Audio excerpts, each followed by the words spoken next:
25, Tevin Jenkins, guard, Chicago Bears. Tevin Jenkins is a solid player. He provided some decent quality play for the Bears this season. The issue is that he's almost never healthy. He's constantly been injured throughout his Bears tenure, which is why I think he'll hit free agency. Jenkins will have suitors. He's not a bad player at all. When healthy, he's a serviceable starting guard for any franchise. His injury history will make his price tag more affordable too, which is why I think he'll go to the Steelers. If you've been paying attention, the Steelers have let go of a lot of offensive linemen in free agency, which is why I think he'll be a replacement for James Daniels. The Steelers are going through a retooling process, but are still trying to make their team better, so it doesn't make sense to completely strip their offensive line of talent. Jenkins is a solid sub for James Daniels despite the injury concerns. 24, Will Fries, guard, Colts. Will looked fantastic earlier this season, notching an 87 PFF grade and continuing his improvement throughout his rookie contract. He did catch a season-ending injury in week 5, which completely killed his momentum. That being said, there's mutual interest between both sides, and with Fries playing early this season, I think the Colts will do a lot to keep him in-house.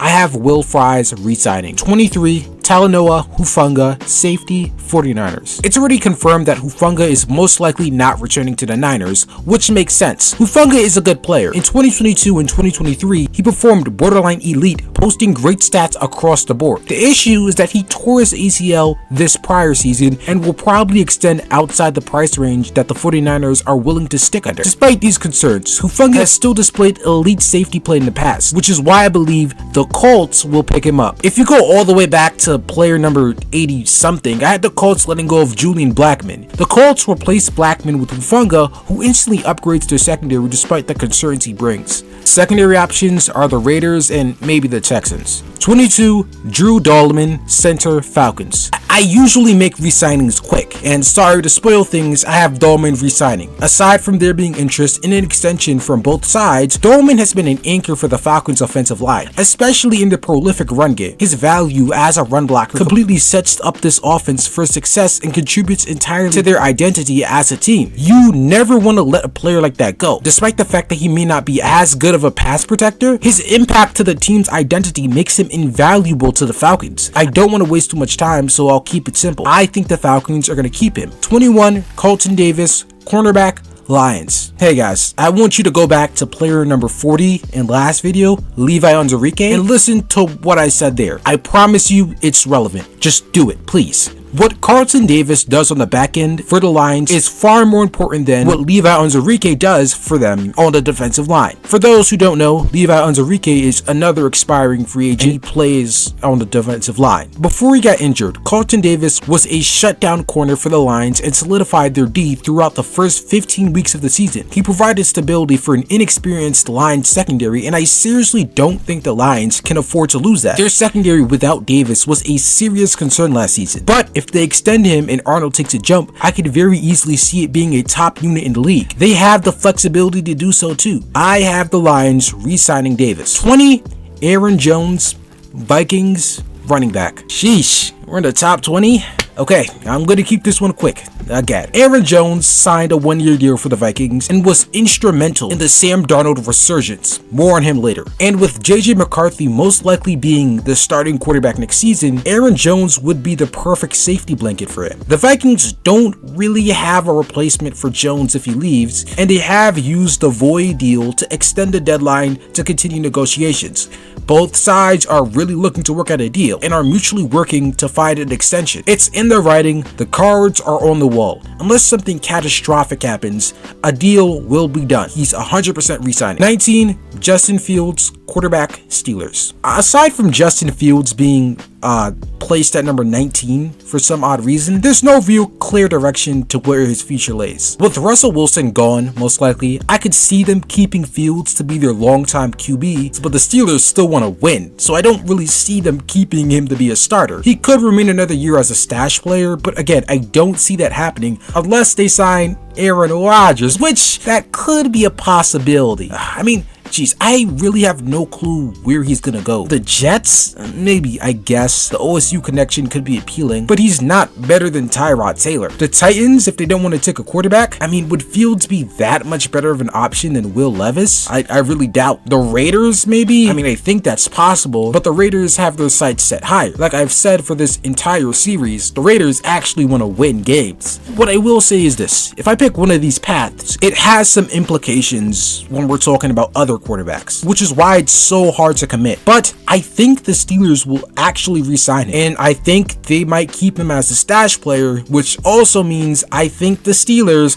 are gonna sign Aaron Rodgers, who doesn't happen to be on this list, but it's still relevant when we're talking about Justin Fields. Anyway, next. 18, Dre Greenlaw. After suffering an Achilles tear in the Super Bowl and being out for nearly all of this past season, Greenlaw is up for an extension with the 49ers, and I don't see a reason why they wouldn't keep him around. At Dre Greenlaw's best, he's one of the better coverage linebackers in the NFL, and paired with Fred Warner, he solidifies the second level of that defense. Greenlaw also wouldn't be very smart to leave. I think he values getting back to his full form and trying to get an actual paycheck more than leaving the 49ers for an iffy deal. If he leaves the 49ers, he'd spend his first time playing in nearly 2 calendar years in a new environment with new trainers and a new scheme, along with a new identity. That's not close to a realistic bounce back scenario. Greenlaw should and probably will sign a prove-it deal with the Niners, then cash in on a big payday if he does return to his full form. So my prediction is that he re-signs with the 49ers. 17, Cam Robinson, left tackle,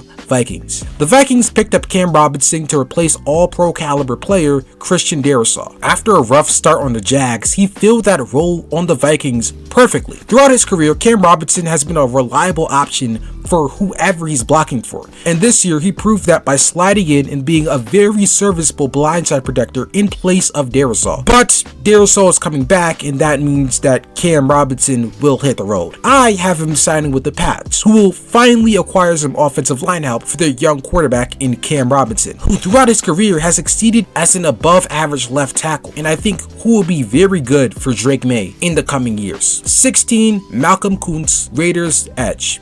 Koonce was really electric in the second half of 2023. He exploded into an incredible supplementary piece for Max Crosby, putting up numbers on par with Crosby. Unfortunately, he suffered a season-ending practice injury, which killed any momentum he had. It really capped what he could have produced for the Raiders. But if we follow the Raiders' mantra of not letting good players exit the building, along with their expressed desire to win now, I don't think they'll let Koonce go. His performance was so great in that 2023-2024 second half season, and the Raiders have been looking for a perfect supplementary piece to Crosby for years. I'd be shocked if they just let him walk out the building. I have Koonce resigning. 15, Rasul Douglas, cornerback, Bills.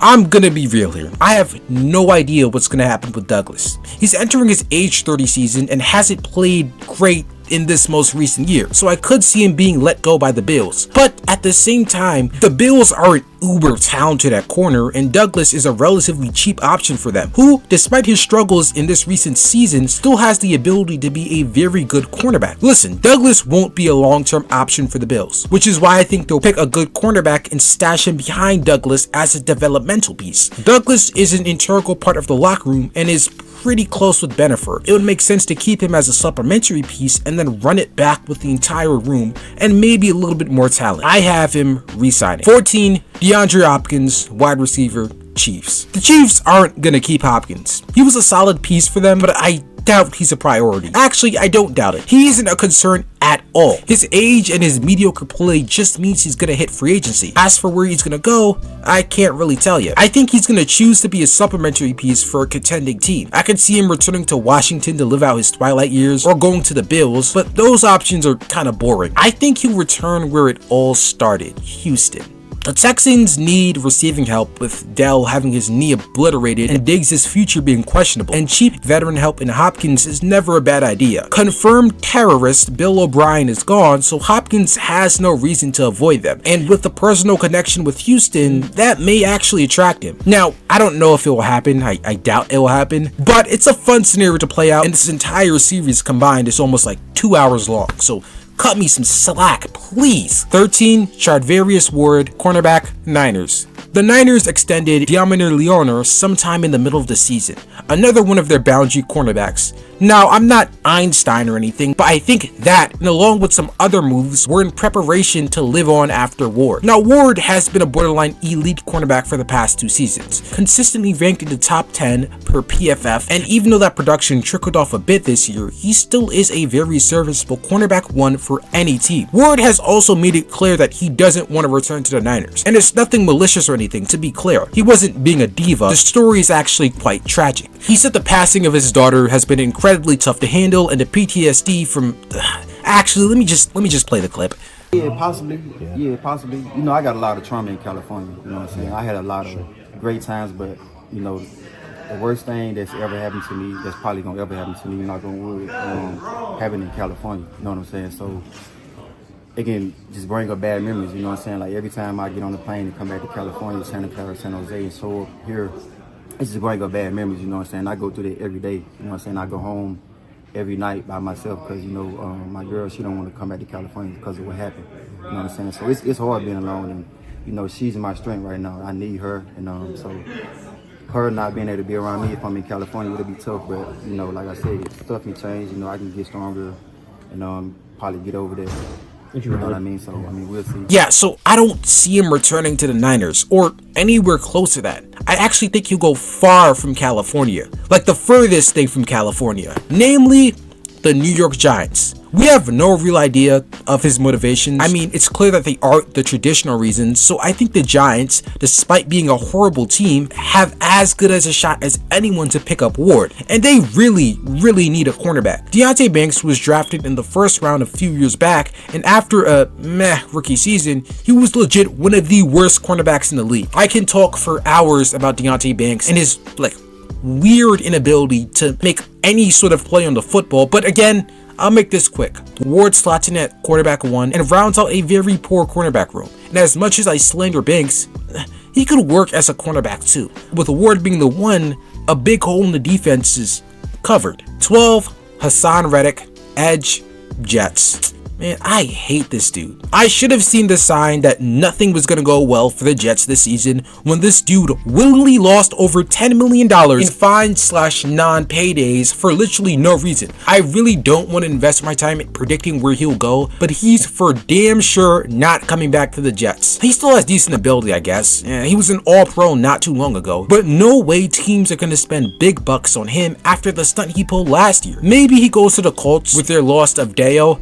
Go back to player number 42 for context on that, or maybe he goes to the Bills just to spite the Jets. But there's one team who I do feel a bit more comfortable committing to, and I think that's the Commanders. I know he was a bit of a headache last season, but I think he's going to get a small short-term deal based off of his long stretch of willingly sitting out. I feel like he's going to bank on himself and take the contract, then try to bowl out and then get the payday the year after. The Commanders have more than enough money to spend and are in need of edge rushing help. It's a match made in heaven. 11, Stefon Diggs, wide receiver, Texans. I don't have a clue what's going to happen with Diggs. He had his fair share of struggles at the end of his Buffalo tenure, but was doing pretty well in Houston before he busted his ACL. And yeah, well, his season was over. There's no indication that re-sign talks are in progress with the Texans, even though they need him. The Texans also traded for Christian Kirk, and in this universe, I also have them picking up DeAndre Hopkins. And with Diggs coming off of a major injury, I feel like he'll hit free agency. He'll have a lot of suitors. The Chargers could use him, the Patriots could use him, the Giants could use him, but I'm gonna keep this simple. Commanders fans, I hope you made it this far into the video, because this is the second straight player I have y'all signing. Jayden Daniels needs weapons outside of Terry McLaurin and Zach Ertz. And full disclosure, by the way, side note a bit, I know they traded for Debo, right? I know that. And I did write this script before they made the trade for Debo, but my opinions didn't really change on the matter, right? What is Debo, really? He's a fat Curtis Samuel making $18 million a year. So I think they could afford to pick up Stefon Diggs too on a short contract, honestly. Debo not really being a traditional wide receiver 1 and more of a gadget 2 makes me feel like the door is still open to pick up another wide receiver and add him to this rotation. I mean, Dyami Brown is exiting too. The Commanders could gain an elite route technician, something that Debo isn't really, and a more consistent threat outside of Terry, who is prone to disappearing during games. Adding that to an offense led by Jaden Daniels most likely solves their weaponry problem. 10, Josh Sweat, edge, Philly. Top 10, we are at the top 10. We kick things off with Super Bowl champion Josh Sweat. Josh tore shit up in the Super Bowl and was the leading pass rusher for the Eagles. Despite that, I don't think they're foaming at the mouth to bring him back. He's obviously a great player, but the Eagles are so deep at the pass rushing position and could very easily replace him and his production. They also have so many, and I mean so many people to pay in the future and could afford to lose Sweat. So I feel like he is free agency. And there's many suitors who could use help at the edge. Ultimately though, I think he heads to the Patriots. New England has needed to add a pass rusher to their D for a while. They've been one of the worst pass rushing teams in the league this year, especially with the loss of Matthew Judon, and have needed edge throughout the entirety of last season. Signing a 27-year-old Josh Sweat to build their pass rush rotation is an incredible bargain for a team that's attempting to ascend with their young quarterback in Drake May. Secondary option is the Eagles. I can always see him re-signing. Howie Roseman is something else, and he could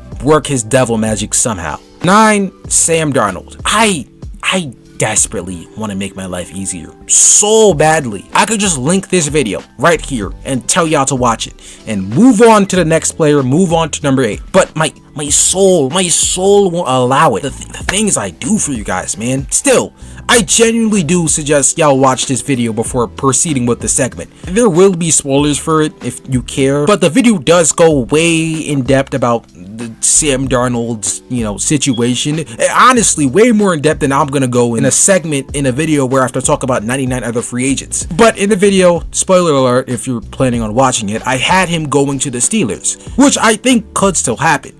I mean, watch the video for my reasoning. But I changed my mind while writing the script. With me deciding to keep Justin Fields, it wouldn't make any sense for the Steelers to keep Justin Fields as a stash option, then proceed to sign 27-year-old Sam Darnold. That wouldn't really work. So then in my script, I changed him to signing with the Raiders, which was good. But then again, I think 6 hours before I recorded this segment of the video, the Raiders ended up trading for Geno Smith, and that completely wiped everything out. So, what do we do now? Well, I think he goes to the Seahawks. And I'm not just saying this to make my job easier, I promise you this, but with Sam Darnold being younger than Geno and his ceiling admittedly being higher, that could be attractive for the Seahawks. Now, to be fair, I think the Seahawks might be going in the direction of a rebuild and could very easily draft a guy like Jackson Dart, but I do see the allure of picking up Sam Darnold, and somebody has to sign him, so the Seahawks could probably shell out some money to bring in an established quarterback. I don't see a reason not to, really. 8, Ronnie Stanley, tackle, Ravens. Okay, Ronnie Stanley signed an extension yesterday, but I'll post what I wrote for his script right here. Again, I've done this a lot throughout the series, and I promise you, I am not lying. I actually predicted him to re-sign, and it wasn't that crazy of a prediction. No team will ever let a cornerstone left tackle go in free agency. That never happens, really. So it's pretty easy to visualize him coming back. 7, Amari Cooper, wide receiver, Bills. This is someone who is not going to be a priority for the Bills. Despite being a pretty elite receiver throughout his career, especially for the Browns, he could never really find his footing on the Bills and severely underperformed. Now, he's still a very talented wide receiver though.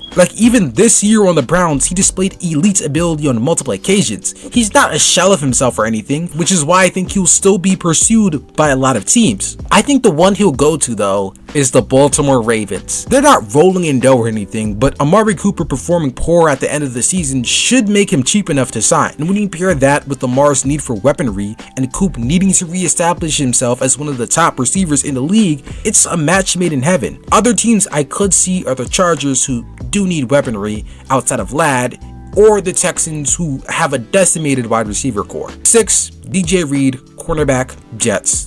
I'm gonna miss DJ Reed when he leaves the Jets, man. Despite being another part of this terroristic Jet season, he was a pretty rare bright spot. Playing cornerback 1 for stretches at a time, with Sauce being injured and arguably being the best cornerback on a roster. Having a borderline elite cornerback hit free agency is a rarity, but with how horrific this Jet season went for them, I seriously doubt he's gonna return. Out of many teams that could use some cornerback help, I think the Packers are the ones who could snap him up the fastest. With Jair Alexander gone most likely, the Packers Packers, as I said in part 1 of the series, specifically player number 87, Paulson Adebo, would revamp their cornerback room. Adding DJ Reed, who is a more than serviceable cornerback 1, is perfect for the team, and I feel like it completes the necessary cornerback room restructuring. They have more than enough money to get it done too, and their organization not being a fucking clown show like the Jets are, so he passes all the qualifications needed. DJ Reed will be more than ecstatic to suit up here for the Packers. 5. Khalil Mack,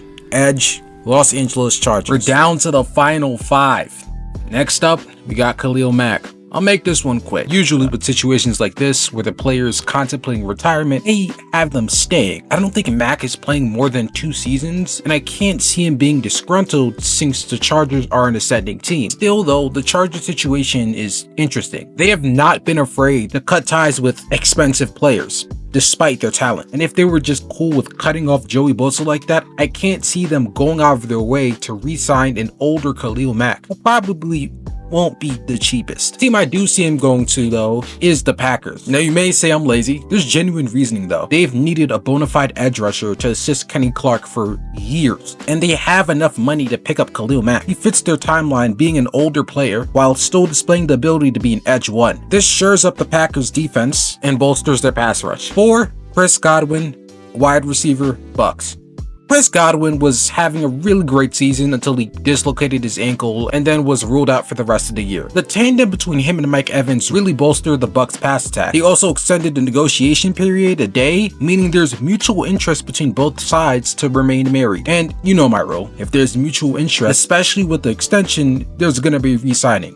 I predict Chris Godwin to stay on the Bucks. 3. Javon Holland, safety, Miami Dolphins. Javon Holland has been one of the best safeties in the NFL since coming out of Oregon. He was graded top 5 in his position for his first 2 seasons and has maintained that level of play throughout most of his career. Unfortunately, this season he had a bit of a down year, along with a lot of members of the Miami Dolphins, and that's never a good thing in a contract season. The Dolphins don't seem to be interested in paying him the big bucks, as there's been no effort, allegedly, from their end to get a deal done. And looking at Holland's social media, the feeling is mutual. Holland is still a very good safety, one of the best in the league when at his best, and he's entering his prime years. There's no real reason for a team not to be attracted to it. That's why I have the Panthers picking him up. I mentioned somewhere in the 80s, whenever Andre Sisco was signed, that the Panthers desperately needed to revamp their safety room. Signing Holland instantly makes them near the top of the league in that regard. Holland is a young, explosive player on the back end who is an instant and far upgrade to whoever the Panthers got. 2.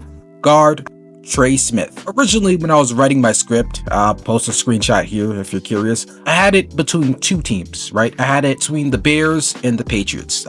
I didn't think it was really a scenario where the Chiefs could gather enough money to keep Trey Smith. So yeah, I thought, hey, it's either the Bears or the Patriots. I mean, they both have young quarterbacks, they both are ascending teams, and they both desperately need offensive line. Well, the Bears, they traded for 2 guards, 2 starting caliber guards, so that completely eliminates them from contention because they're obviously not going to sign Trey Smith right after that. But what's more interesting is who exactly they traded for. Ironically enough, the Chiefs traded Joe Thuney, their other guard, to the Bears, which may seem counterintuitive at first, but makes a little bit more sense when you consider the fact that they cleared his $15 million contract off the books, and that money gives them the flexibility to sign Trey Smith. And this makes complete sense too. Like Trey Smith and Joe Thuney are both elite players, right? Obviously, if you could get rid of Joe Thuney, who is 34 and probably on his way to declining, and keep the younger 25-year-old elite, better Trey Smith, it's a no-brainer. And for what it's worth, I would have predicted the Chiefs to re-sign Trey Smith, but they already did. They franchise tagged him, so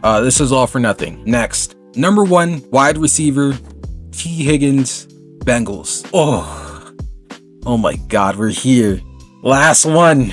Man, this has been a long journey, but let's get to it. T. Higgins has been on the ropes for the past few seasons, with the Bengals being charged with all these stars that they need to pay. T. Higgins' payday on top of that made it so much more difficult to juggle. At one point, it looked like it was only a matter of time before T got shipped off or left in free agency. The Bengals kicked the can down the road as he got franchise tagged last year and kept him for another season. And after a semi-disappointing season, the Bengals were faced with the same decision again this season, and they franchise tagged him again, which on paper doesn't look great. However, I think this time is different. Tee Higgins fired his previous agents and hired new ones, and discussions seem to be being made. Before, it looked like he was a dead man walking. It looked like the next opportunity he's gonna get out of Cincinnati. That's what it looked like. But now there's mutual interest in getting a deal done, along with a mutual willing to work towards that. And again, I'll reiterate my rule.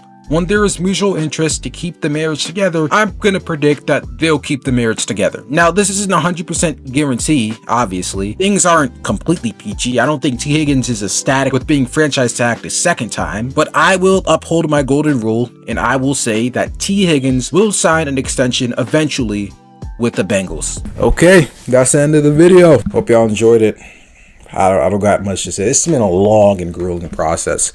I'm recording this. It's, I think, 1 hour before free agency starts, which is a little bit late. I probably should have had it out earlier, but this took so long.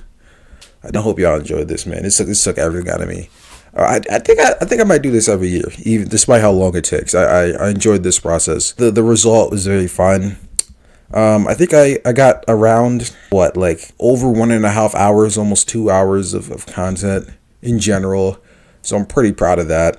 I don't think I could do anything efficiency-wise to improve it. I just need to start. If I started a little bit earlier, I probably would have gotten it out in a timely manner. But regardless, hope this was just enjoyable for you. It was exhausting for me.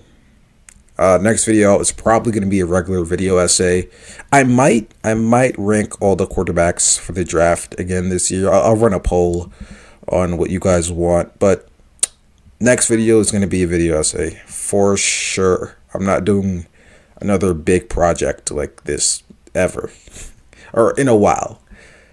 Maybe for the draft. Anyway, I'll see you guys. Peace.